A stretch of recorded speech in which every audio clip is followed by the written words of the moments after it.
बहुत जमाना पहले एक नेक और इबादत गुजार लड़की थी जिसका नाम मरियम था। वो दिन रात अल्लाह की याद में रहती थी। हर कोई उनकी पाकीज़गी की गवाही देता था, लेकिन अल्लाह ने उनके लिए एक बहुत बड़ी आजमाइश रखी थी। ऐसी आजमाइश जिससे सुनकर दिल कांप जाए। एक दिन अल्लाह के फरिश्ते ने आकर कहा, मरियम, अल्लाह ने तुम्हें एक बेटा देने का फैसला किया है। मरियम घबरा गई, कहने लगी, मेरे पास तो कोई मर्द नहीं आया, मेरा बच्चा कैसे हो सकता है? फरिश्ते ने जवाब दिया, ये अल्लाह का हुक्म है, जब वो चाहे तो सिर्फ कह देता है हो जा, और वो हो जाता है। वक्त गुजरा और मरियम के पेट में बच्चा पलने लगा। वो दिन ब दिन परेशान हो रही थी कि लोग क्या कहेंगे, दुनिया कैसे इल्जाम लगाएगी, लेकिन अल्लाह ने उनको हिम्मत दी। जब पैदाइश का वक्त करीब आया तो वो शहर से दूर एक बयाबान में चली गईं। वहां एक सूखे खजूर के दरख्त के नीचे बैठ गईं। तन्हाई, खौफ और दर्द की शिद्दत से उनकी हालत बुरी हो गई। तड़पते हुए कहने लगी, काश मैं इससे पहले मर जाती और कोई मुझे याद भी न करता। ये अल्फाज सुनकर दिल दहल जाता है। एक नेक पारसा औरत जिसने कभी गुनाह नहीं किया,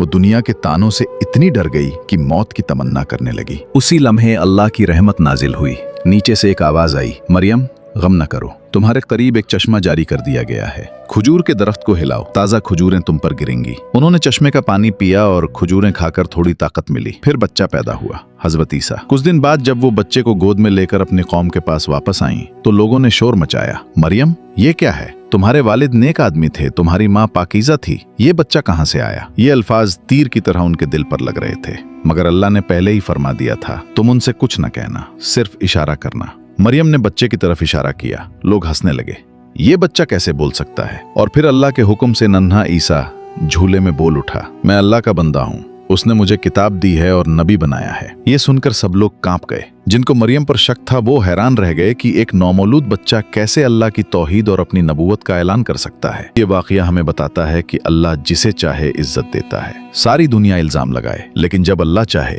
तो एक बच्चा भी अपनी माँ की पाकीज़गी का सबूत बन जाता है। असल सहारा सिर्फ अल्लाह है, बाकी सब के ताने और बातें महज आजमाइश हैं।